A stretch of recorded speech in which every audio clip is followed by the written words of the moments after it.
Hey everyone, welcome back to my channel, and today I want to discuss Nikon's recent announcement of the 28 to 135mm f4 PZ lens. That's right, a power zoom lens for the Nikon Z mount. Let's get to it.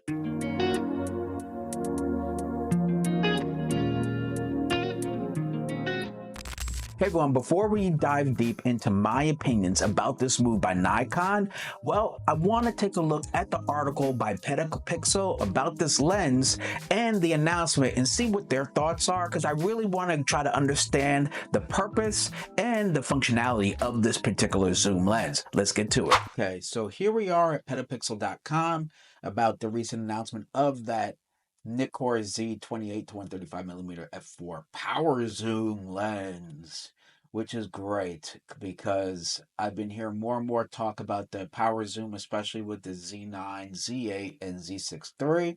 So since I didn't have any lens for power zoom, I kind of just let that news fall by the wayside. But now I see it's becoming a reality with this announcement.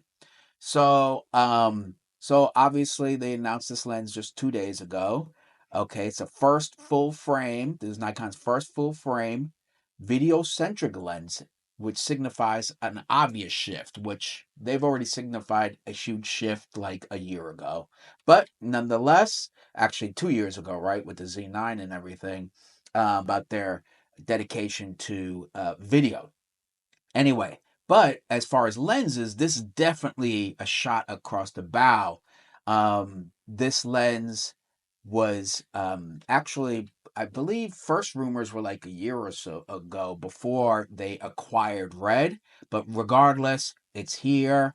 Perfect timing, right? Because the Z6 III is a great option for a hybrid video photo shooter.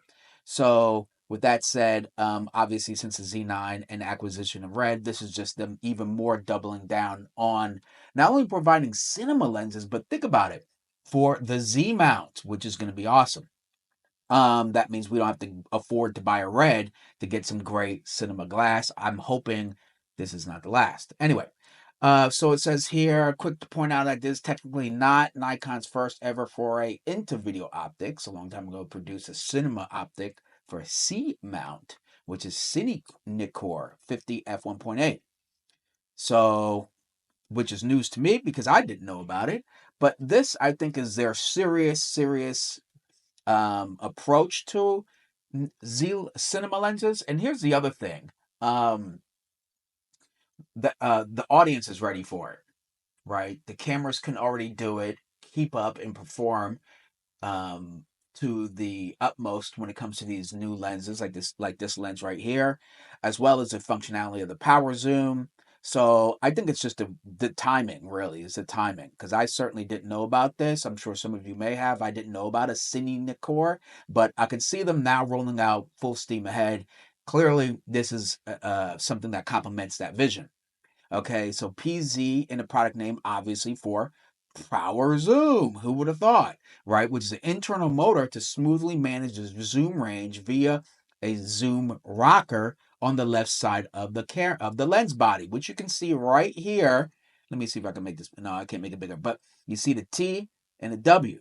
So wide telephoto, you can like zoom in, all just right here versus twisting it, which is going to be great for the kind of creators we're going to mention later on.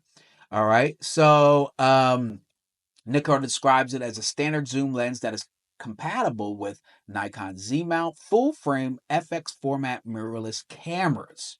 And it will feature both autofocus and manual focus. No surprise, because a lot of cinematographers actually prefer to shoot manual. But in a pinch, lack of crew, etc., autofocus is clutch. It does help out tremendously for those working on a tight crew budget or something like that, or run and gun.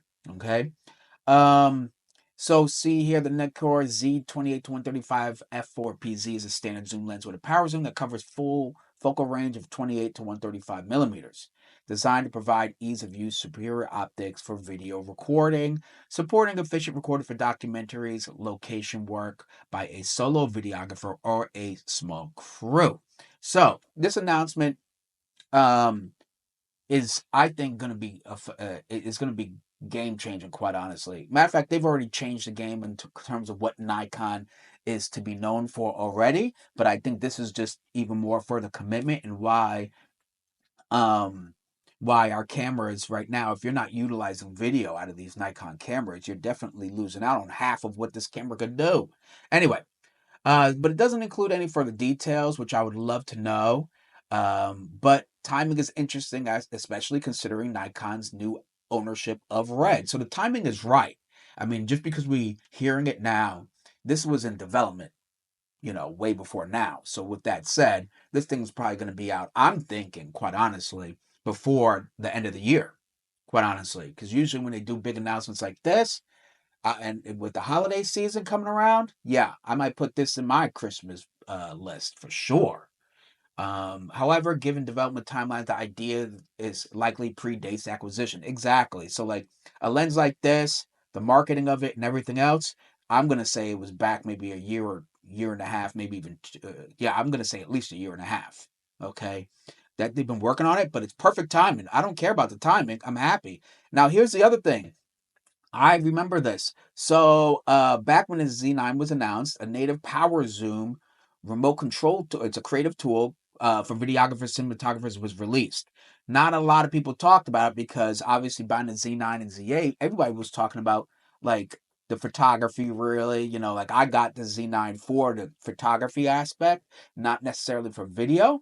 But look, it's a remote control grip. It's called the MCN10, and it's made specifically for power zoom operations. Okay, now that means you pair this up with this lens, you're going to get some very versatile usage out of that lens, and also at being able to take care of whatever situation you happen to be in.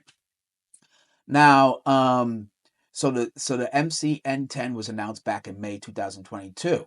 Okay, so if you're looking to pick up this lens, you definitely want to consider this MCN10, because then you could power zoom just by having a USB-C cable connected to your Z8, Z9, and I believe the Z6 III as well, and you can have a whole rig built out and have that controller built, customized, built on your stand to the way that you need it, so that you have full functionality of the zoom, the record, composition, etc. So those are just some of the details, actually pretty much almost zero details about the lens itself. But here's two things I want to mention. First is, let's talk about what everybody was crying about the day after this was announcement, was that it looked very similar, which it does, to the Sony 28 to 135 millimeter zoom lens as well, which is one of their cine zoom lenses.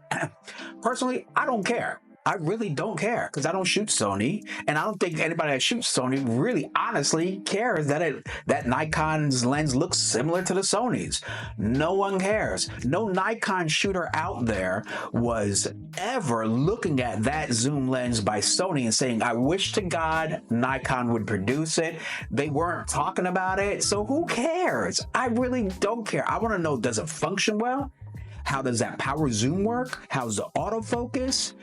I want to know that kind of, those are the things I want to know. I kind of wish there was at least one ring that had gears on it, so that when I want to do manual focus, I could put my pull focus on there, my focus puller, excuse me, and get that really on there without having to add a rubber ring around it. So that's only one thing that I noticed off top. I love the gold ring, bringing back the gold ring on the rear element section of the lens. The size looks decent. A 28 to 135, I could smash most video projects just with that focal range. I love that versatility, because there's many times I do want to just have a very small handheld rig, but I don't want to bring tons of lenses. So I'm really happy about that. It's an f4, sure, but you're going to get what you get for losing that stop a light, not being a f2.8 or something like that.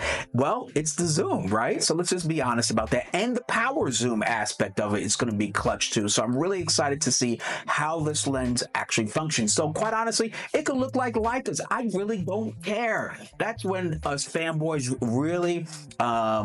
really start to diminish the progress and the how can I say, the progress and the innovation that Nikon is actually really really been putting out since the Z9. They have not been playing, and we should be rejoicing, especially for those who are committed and are financially into the Nikon system. Guess what? This is great news. I'm so excited, especially that this is specifically for Z-mount cameras. Come on now, this is going to be great. So now my other thing is, who is this for? So obviously it's going to be for video cinematographers off top. Let's be honest. If you're just looking for a great photography zoom lens like this, well, you have the 24-120 f4 lens. It's great. It's lightweight. It's extremely versatile. Great autofocus. Get that lens, and I'm sure it's going to be a lot cheaper than this lens for sure. Me personally, buying the Z6 Mark III specifically for video photo content. Right now, I'm recording this video on the Z6 Mark III. Well, that lens looks extremely attractive to me for numerous things. Again, if I just want to be by myself and have a very compact light rig and not bring tons of lenses, this is going to cover from 28 to 135, zero problems. The f4 is not going to be, you could totally work with f4. Let's just be honest, folks. Totally work with it. A lot of us shoot with f4. You wouldn't know it when I post it on Instagram because it's all about the content, not about the lens every single time. So the power zoom I really like. Now that functionality has been put into several new models of the Nikon,